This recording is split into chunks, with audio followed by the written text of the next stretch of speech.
صورت میں قوت قابل مذمت ہے۔ قوت کی فقہ میں سے وہ ہے جسے اللہ کے نبی صلی اللہ علیہ وسلم نے اپنے اس قول میں بیان کیا، پہلوان وہ نہیں جو پچھاڑ دے، پہلوان وہ ہے جو غصے کے وقت خود پر قابو رکھے۔ پتہ چلا کہ حقیقتاً طاقتور اور قوی وہ ہے جو اپنے نفس سے لڑے اور جب اسے سخت غصہ آئے تو نفس کو زیر کرے، کیونکہ اس میں اس بات کی دلیل ہے کہ اس کے اندر اپنے نفس پر قابو اور شیطان پر غلبہ پانے کی طاقت ہے۔ فقہ میں سے یہ بھی ہے کہ قوت ہمیشہ اس میں نہیں جو ہم بولتے اور کرتے ہیں، بلکہ کبھی کبھی اس میں بھی ہے جس سے ہم خاموش رہتے ہیں اور جسے ہم اپنے ارادے سے چھوڑ دیتے ہیں اور جس سے ہم تجاہل اور تغافل برتتے ہیں۔ مسلمانوں، انسان کو قوت و عزیمت کی کتنی زیادہ ضرور ہے تاکہ وہ حق پر محنت و کوشش سے کار بند رہے، جیسا کہ اللہ تعالیٰ کا فرمان ہے، جو ہم نے تمہیں دیا ہے اسے زور سے پکڑے رہو۔ اور اللہ تعالیٰ نے اپنے مبعوث بندوں اور عبادت گزار انبیاء کی فضیلتوں کو بیان کرتے ہوئے فرمایا، اور ہمارے بندوں ابراہیم اور اسحاق اور یعقوب کا ذکر کرو، بڑی قوت عمل رکھنے والے اور دیدہ ور لوگ تھے، کہ وہ لوگ اللہ کی اطاعت میں قوت والے اور اس کے دین میں بصیرت والے تھے۔ اللہ کے بندوں، کچھ اسباب و محرکات ہیں جو مجموعی طور پر مسلمانوں میں قوت کے وسائل پیدا کرتے ہیں، جیسے اللہ کی کتاب اور اس کے نبی کی سنت کو مضبوط سے تھامنا، زندگی کے مختلف گوشوں میں اللہ کی مضبوط شریعت پر عمل کرنا، خواہشات کو چھوڑ دینا، بدعات اور گمراہیوں سے کنارہ کشی اختیار کرنا، اسلامی تاریخ کو یاد رکھنا تاکہ اس کے ذریعے سے امت کی روشن تاریخ اور تابناک ماضی کو یاد کیا جائے۔ یہ چیز نفسوں کو محمیز کرتی ہے، عزم و حوصلہ پر ابھارتی ہے اور نیک فعلی کی طرف بلاتی ہے کہ غلبہ اس دین کے لیے مقدر ہے، فتح مومنوں کا حلیف ہے۔ چنانچہ وہ خود سے منسلک ذمہ داری کو سمجھتے ہیں، اپنے معاشروں کی اصلاح کی کوشش کرتے ہیں، اور ہر وہ چیز جسے انجام دیتے ہیں اور ہر وہ چیز جسے چھوڑ دیتے ہیں اس میں وہ سب سے بہتر اور سب سے درست کو تلاش کرتے ہیں۔ اللہ کا فرمان ہے، اے ایمان والو، رکوع سجدہ کرتے رہو اور اپنے پروردگار کی عبادت میں لگے رہو اور نیک کام کرتے رہو تاکہ تم کامیاب ہو جاؤ۔ میں اپنی یہ بات کہتا ہوں اور اپنے لیے اور آپ سب کے لیے اللہ سے مغفرت طلب کرتا ہوں۔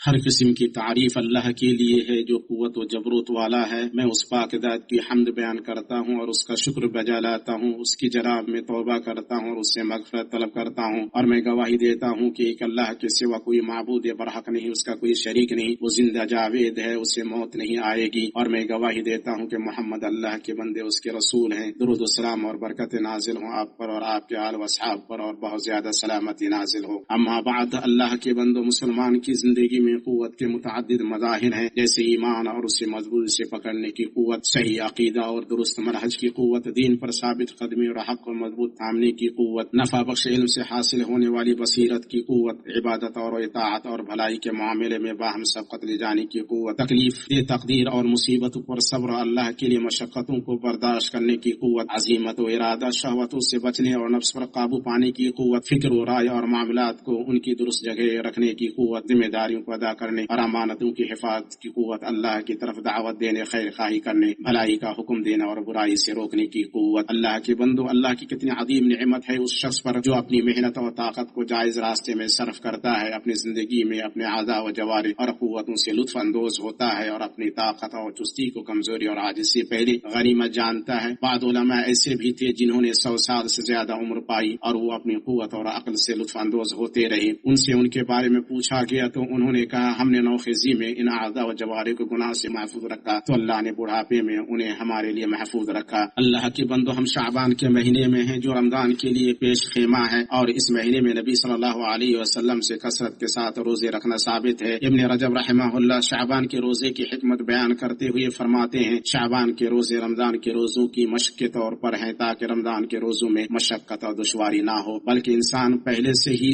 اس کی مشق کر کے اس کا عادی ہو گیا ہوگا اور وہ پہلے ہی شعبان کے روزے رکھ کر روزے کی حلاوت اور لذت محسوس کر چکا ہوگا، لہذا رمضان کے روزوں میں زیادہ قوت اور نشاط کے ساتھ داخل ہوگا، اور چونکہ شعبان کا مہینہ رمضان کا پیش خیمہ ہے اس لیے اس میں بھی وہی اعمال مشروع کیے گئے جو رمضان میں مشروع ہیں، جیسے روزہ رکھنا اور قرآن کی تلاوت کرنا، تاکہ رمضان کے استقبال کے لیے تیاری ہو جائے اور اس سے نفس رحمان کی اطاعت کا عادی بن جائے۔ یہ باتیں رہیں، اور درود و سلام بھیجو سید الاولین والآخرین اور امام المرسلین پر، جس کا تمہیں رب العالمین نے حکم دیا ہے۔ بے شک اللہ اور اس کے فرشتے اس نبی پر درود بھیجتے ہیں، اے ایمان والو تم بھی ان پر درود بھیجو اور خوب سلام بھی پڑھتے رہا کرو۔ اے اللہ، درود و سلام اور برکت نازل کر اپنے بندے رسول محمد پر اور ان کے آل و اصحاب پر۔